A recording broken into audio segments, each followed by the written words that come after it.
اعوذ باللہ من الشیطان اللعین الرجیم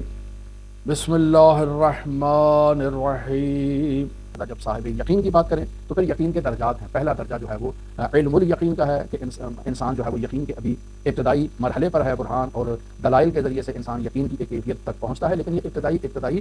زینہ ہے انسان کے یقین کا۔ دوسرے یقین کا مرتبہ عین الیقین ہے کہ انسان اپنی آنکھ سے جا کر جو ہے وہ حقائق کو مشاہدہ کرتا ہے۔ اب یہ انسان ظاہری آنکھ سے بھی حقائق کو مشاہدہ کر سکتا ہے اور باطنی آنکھ سے بھی انسان حقائق کو مشاہدہ کر سکتا ہے۔ اور تیسرا یقین کا مرتبہ جو ہے وہ حق الیقین ہے کہ انسان خود اس یقین کے میدان میں، وسط میں، سینٹر میں موجود ہے اور انسان کے جو یقین میں ذرہ بھر بھی تزلزل ایجاد نہیں ہوتا۔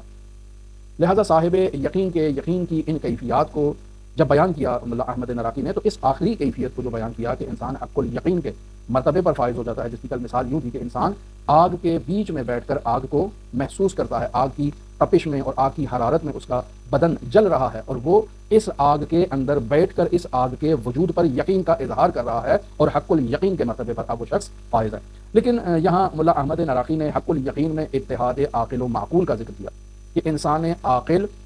اور وہ معقول چیز جسے انسان تعقل کرتا ہے، جو چیز انسان کے ذہن میں آتی ہے، تو یہ عاقل اور وہ معقول آپس میں معنوی رابطہ جو ہے وہ قائم کرتے ہیں، متحد ہو جاتے ہیں، ایک جان ہو جاتے ہیں، ایک حقیقت بن جاتے ہیں۔ یہ ہے حق الیقین کی مثال، یا عالم و معلوم کا آپس میں متحد ہو جانا، جسے اتحاد عالم و معلوم کہا جاتا ہے۔ عزیزان محترم، ملا احمد نراقی نے صرف کلمہ اتحاد عاقل و معقول کو یہاں ذکر کیا اور پھر اس کی تفصیل یہاں بیان نہیں کیا۔ یہ در واقع فلسفہ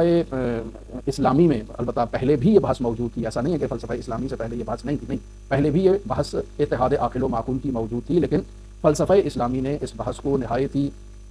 عمدہ انداز میں اس کی اسلامی حقیقت کو بیان کیا۔ در حقیقت یہ بحث خداوند متعال سے متعلق ہے کہ اللہ عالم ہے، تو ایک معلوم بھی ہے کہ جس کی بابت اللہ کو علم ہے، تو وہ اللہ کا علم اور وہ معلوم آپس میں ان کا کیا رابطہ ہے؟ تو وہاں پر قدیم فلاسفہ اس نتیجے پر پہنچے تھے کہ وہاں پر بھی اللہ کا علم چونکہ اس کا عین ذات ہے، تو وہ معلوم اس کی ذات سے باہر نہیں ہے، اس کا غیر نہیں ہے۔ اب وہ معلوم کون ہو سکتا ہے؟ وہ آپ بھی ہیں، وہ میں بھی ہوں، یہ جگ ہے، یہ کلاس ہے، یہ کائنات ہے، یہ عالم امکان کا ذرہ ذرہ جو اللہ کے علم میں موجود ہے، تو یہ اللہ کا غیر ہے؟ نہیں، اللہ کا غیر نہیں ہے، اللہ کے علم میں یہ سب چیزیں ہیں۔ بس اتحاد عاقل و معقول کی بحث کا آغاز در حقیقت وہاں سے ہوا، اور پھر اس کے بعد اس بحث کو اتحاد عالم و معلوم کے اندر، یعنی ایک انسان جو ہے وہ اس کی طرف بھی جو ہے وہ اس بحث کو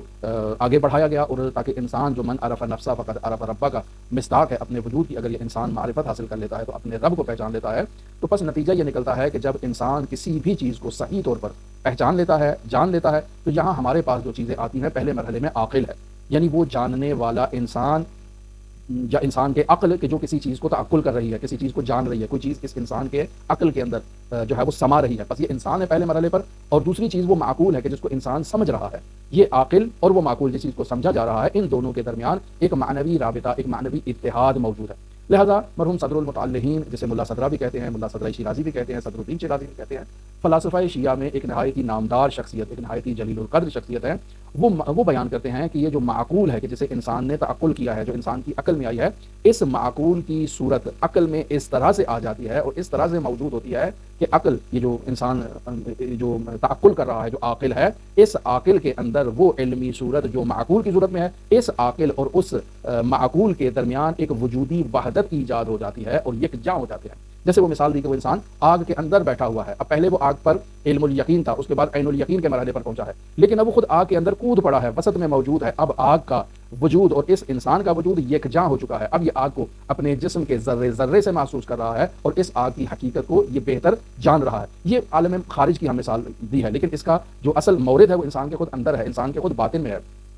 کہ ایک دفعہ انسان ان حقائق کو، ان موجودات کو اور ان چیزوں کو جو درک کرتا ہے تو یہ انسان کے وجود میں آتی ہیں، اور انسان عاقل جو تعقل کر رہا ہے وہ انسان عاقل اور یہ تمام معقولات جنہیں وہ درک کر رہا ہے، ان کے ساتھ عاقل ایک جان ہو جاتا ہے، ایک حقیقت ہو جاتا ہے۔ یہ ہے بحث اتحاد عاقل و معقول کی کہ انسان کا ان حقائق کے ساتھ، ان تصاویر کے ساتھ، ان موجودات کے ساتھ جنہیں وہ درک کر رہا ہے، انسان کا ان کے ساتھ وجودی رابطہ قائم ہو جائے۔ لیکن یہ جتنی موجودات بھی انسان مشاہدہ کرتا ہے، ان کی صرف تصاویر انسان کے ذہن میں آتی ہیں، اور اگر ان کی حقیقت اور اس کے آثار انسان کے ذہن میں تعقل ہو جائیں اور انسان انہیں اپنے عقل میں لے آئے اور پھر انسان کا اتحاد ہو جائے، تو یہ کیفیت بہت ہی بلند کیفیت ہے۔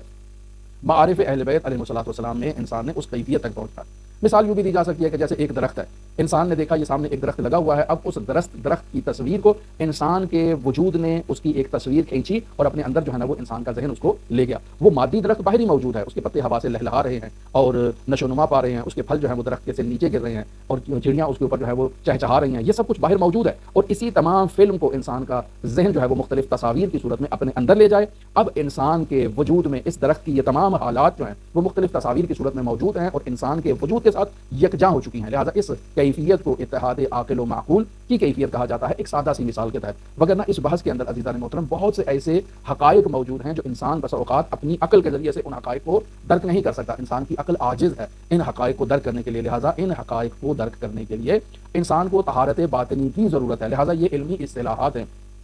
ہر علم سے متعلق کچھ علمی اصطلاحات ہیں، کچھ حقائق ہیں۔ یہ جو میں نے ایک حقیقت آپ کو بیان کی اتحاد عاقل و معقول کی، یہ ایک فلسفے کی اصطلاح ہے، اور فلسفہ بھی جو ہے وہ فلسفہ اسلامی جسے ہمارے حکماء نے اہل بیت علیہ الصلوۃ والسلام کی تعلیمات کے نتیجے میں جو ہے وہ اب اسلامی کیا ہے، یہ ان حکماء کی جو ہے وہ اصطلاحات ہے۔ لہٰذا اگر میں ان کو یوں بیان کروں، آپ ان کو یوں سنیں، ممکن ہے اس حقیقت تک نہ پہنچے، لیکن جب تک ہم اس فلسفے کی بحث کو دقیق نہیں پڑھیں گے، دقیق نہیں سمجھیں گے، یہ باتیں ہمارے لیے واضح نہیں ہوں گی، اور ممکن ہے دقیق پڑھنے اور سمجھنے کے بعد بھی ہمارے لیے واضح نہ ہو۔ تو پھر یہاں پر انسان کا مرحلہ آتا ہے کہ وہ ان دشوار اور سخت مراحل سے عبور کرنے کے لیے ریاضت کرے۔